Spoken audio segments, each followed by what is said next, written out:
de réaliser la vidange, tu devras acheter un filtre à huile, un nettoyant pré-vidange et un bidon d'huile. Tu peux retrouver les pièces et produits préconisés dans la description de la vidéo, ainsi qu'un lien pour connaître le type d'huile et la quantité nécessaire. Coupe le contact de ton véhicule et serre le frein à main. Soulève le logo de la calandre, insère la clé pour déverrouiller le capot et ouvre le capot.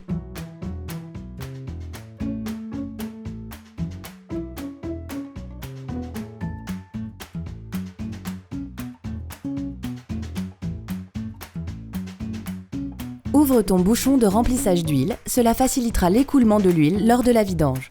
Avant chaque vidange, on te conseille d'ajouter dans ton moteur un nettoyant pré-vidange à ton huile usagée. Cela te permettra de désencrasser ton moteur et d'évacuer les résidus persistants, de réduire ta consommation d'huile et de carburant et de diminuer les émissions polluantes en vue d'un contrôle technique. Avant de l'utiliser, démarre ton véhicule 5 minutes afin que l'huile soit légèrement tiède. Ajoute ensuite le produit et laisse tourner ton moteur 10 à 15 minutes au ralenti.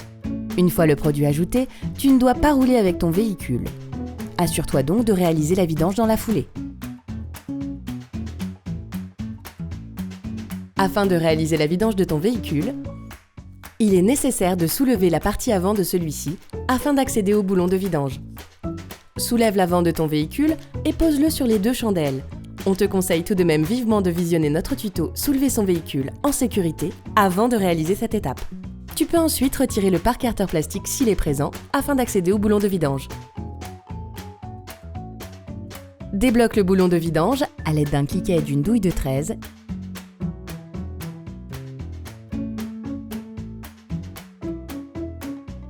Et finis à la main. Sois attentif sur les derniers filets. L'huile peut jaillir subitement. Il te faudra donc anticiper en préparant le bidon de récupération d'huile. On te propose même d'en fabriquer un en visionnant notre vidéo « Fabriquer un bidon de récupération de liquide ». Laisse l'huile s'écouler une dizaine de minutes. Pense bien à huiler le joint avant le remontage.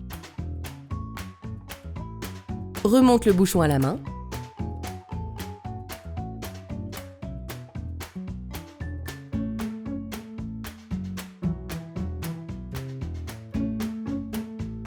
Termine en le resserrant à l'aide d'un cliquet et d'une douille de 13. Lorsque tu réalises une vidange, il est aussi nécessaire de remplacer le filtre à huile.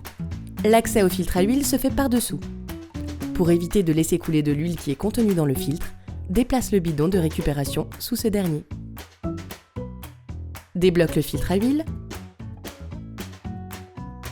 S'il ne se débloque pas à la main, tu peux le débloquer à l'aide d'une clé lasso. Si ce n'est pas le cas, visionne l'astuce « Desserrer un filtre à huile bloqué ».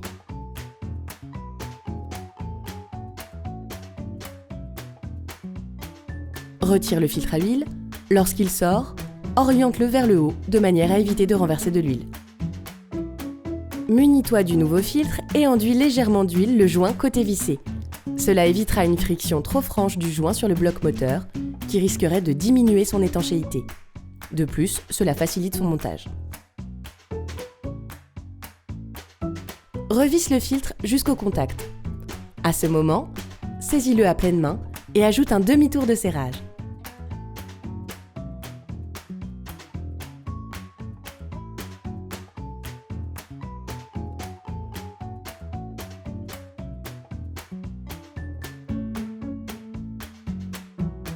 Il est maintenant nécessaire de remettre de l'huile dans le moteur. Cette partie doit être réalisée avec soin et précision.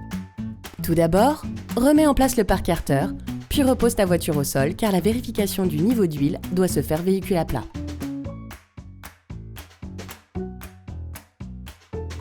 Commence par mettre 90% de la quantité préconisée, cela te permet de garder une marge correcte pour l'ajustement du niveau d'huile. Tu peux retrouver dans la description du tutoriel la quantité exacte d'huile préconisée pour ta voiture.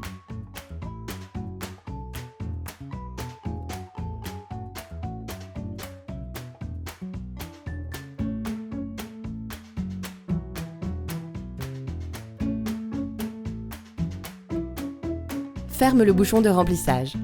Démarre et laisse tourner ta voiture pendant 30 secondes. Cela permet de remplir le filtre à huile. Retire la jauge d'huile et essuie-la.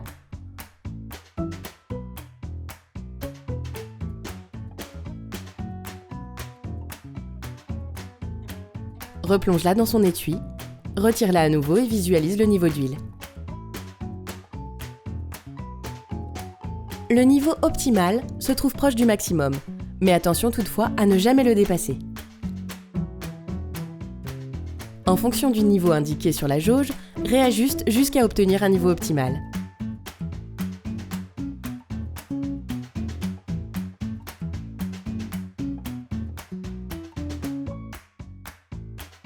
Opération terminée!